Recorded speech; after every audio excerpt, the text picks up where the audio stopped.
Hi everybody, this is Judy at Judy in the Kitchen. This is part 2 in a 3-part series where I'm discussing the different types of glassware that you might find in the kitchen. Today we're focusing on tempered glass. If you have not seen part 1, please check that out below because this is building on the information that I covered in the first video.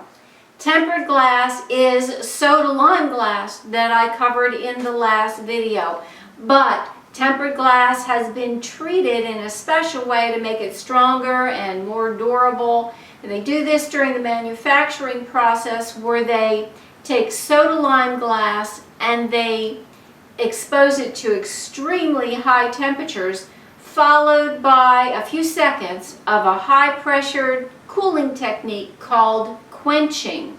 Tempered glass can also be made through a chemical process, but it's very expensive and not done all that often.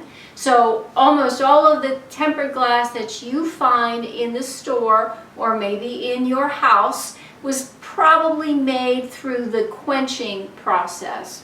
When tempered glass shatters, it breaks into really small pieces, making it less likely to injure someone who's nearby. So tempered glass is safer to deal with in that respect than soda lime glass.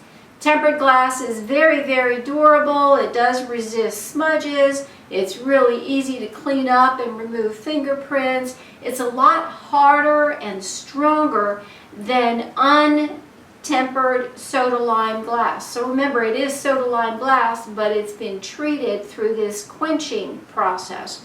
So it's a lot stronger, a lot more durable than plain soda lime glass. It can actually tolerate temperatures up to 470 degrees. Now you have to be careful to bring it up to that, but it can tolerate temperatures up to 470 degrees. Bear in mind, like just about any type of glass, it could possibly break with sudden temperature changes.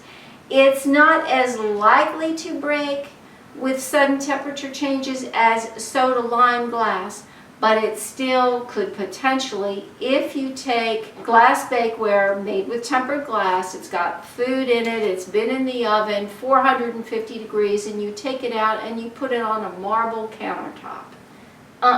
The marble countertop will feel cold. There's an extreme temperature difference between your 450 degree oven and that marble countertop, which will be room temperature, but it always feels cooler. That could cause that bakeware to suddenly shatter on you, and all your food will be gone and you'll have a real mess on your hands. So you don't want to do that. So it's important to handle glassware properly. So I've got some tips on how to handle glassware in another video, but one thing you don't want to do is take it from the oven when it's really hot and put it on a cold environment, or put it in the refrigerator right away, or put it in the sink. When you take tempered glass out of the oven, you could put it on a folded dry towel, not wet, dry towel, and maybe put some hot pads underneath that. Some way for that heat to be absorbed or dispersed slowly. You could also put it on a cooling rack, and that would work really well to keep it from being shocked, and it would allow it to cool down slowly. Never, ever, ever pour water or liquid of any type into hot glassware. That, let's say you've baked something in the oven, roasted whatever, and you took your food out, and you don't want that glassware to get stuck with dried up food on there, and you want to pour some liquid in there. You've got to wait for the glassware to cool off some before you put any liquid in there.